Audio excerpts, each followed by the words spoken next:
আহি গ'ল 2020 বিভিন্ন আশা আকাংক্ষা আৰু আনন্দ বিষাদেৰে গ'লগৈ 2019 নতুন বছৰ আদৰাৰ লগতে নতুন বছৰৰ কিছুমান নিয়ম জানি লোৱাটো আপোনাৰ বাবে খুবেই প্ৰয়োজনীয়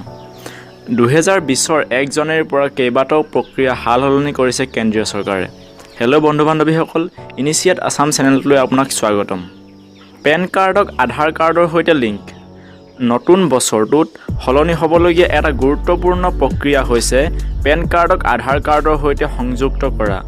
যদিহে আপোনাৰ পেন কাৰ্ডখন আধাৰ কাৰ্ডৰ সৈতে লিংক অথবা সংযুক্ত কৰা নাই তেন্তে 2020ৰ 1 জানুৱাৰীৰ পৰা আপোনাৰ পেন কাৰ্ডখন অচল হৈ পৰিব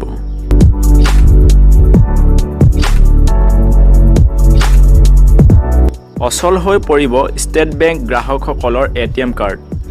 আপুনি যদিহে ষ্টেট বেংকৰ গ্ৰাহক তেন্তে আপোনাৰ বাবে নিশ্চয়কৈ এইটো এটা গুৰুত্বপূৰ্ণ খবৰ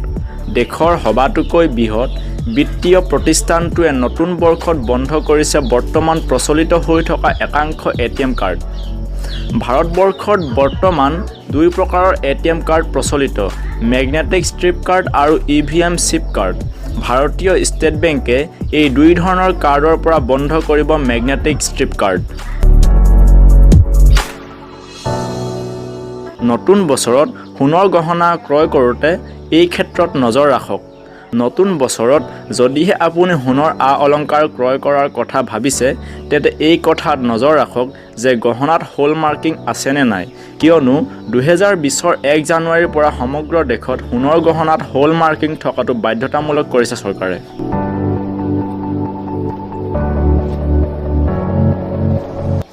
জীৱন বীমা সম্পৰ্কীয় কিছু নিয়মৰ হালসলনি 2020ৰ 1 ফেব্ৰুৱাৰীৰ পৰা জীৱন বীমা সম্পৰ্কীয় আঁচনিৰ কিছু হালসলনি হ'ব ইয়াৰ বাবে IRDA বীমা কোম্পানীবোৰক জাৰি কৰিছে নিৰ্দেশনা ফেব্ৰুৱাৰীৰ পৰা বীমা পলিচিসমূহত লিংক নন লিংক জাতীয় হ'ব এই হালসলনিৰ পিছত যিকোনো পলিচিৰ ধন নিৰ্ধাৰিত সময়তকৈ আগত উলিয়ালে গ্ৰাহকে পাব পূৰ্বতকৈ কম টকা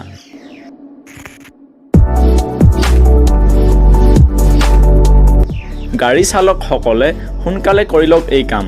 দেশৰ ৰাষ্ট্ৰীয় ঘাইপথসমূহত ইলেক্ট্ৰনিকভাৱে টোল গেটৰ সৈতে কানেকশ্যন কৰা হৈছে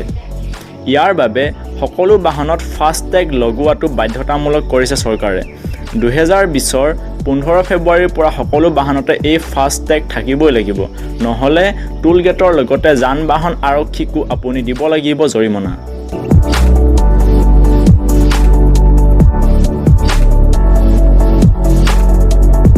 নৱবৰ্ষত এক ৰাষ্ট্ৰ এক ৰেচন কাৰ্ড প্ৰযোজ্য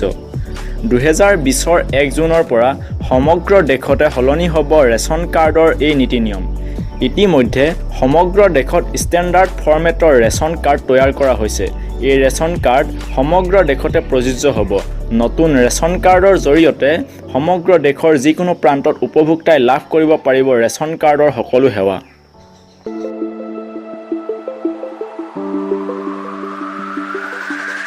মূল্য বৃদ্ধি হ'ব কিছু ইলেক্ট্ৰনিক সামগ্ৰীৰ নতুন বৰ্ষত বৃদ্ধি পাব শীতকালীন যন্ত্ৰৰ লগতে ফ্ৰিজৰ মূল্য 5 ষ্টাৰ শীতকালীন যন্ত্ৰ ফ্ৰিজৰ দাম বৃদ্ধি পাব 6000 টকাকৈ এনাৰ্জি লেবেলিং নৰ্মছৰ বাবে এই সামগ্ৰীসমূহত বৃদ্ধি পাব মূল্য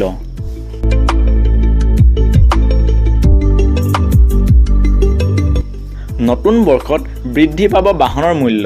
2020ৰ 1 জানুৱাৰীৰ পৰা বৃদ্ধি পাব সকলো বাহনৰ মূল্য সকলো গাড়ী নিৰ্মাতা প্ৰতিষ্ঠানে বৃদ্ধি কৰিব বাহনৰ মূল্য BSVIৰ বাবে সকলো বাহনৰ মূল্য বৃদ্ধি কৰাৰ সিদ্ধান্ত লৈছে প্ৰতিষ্ঠানসমূহে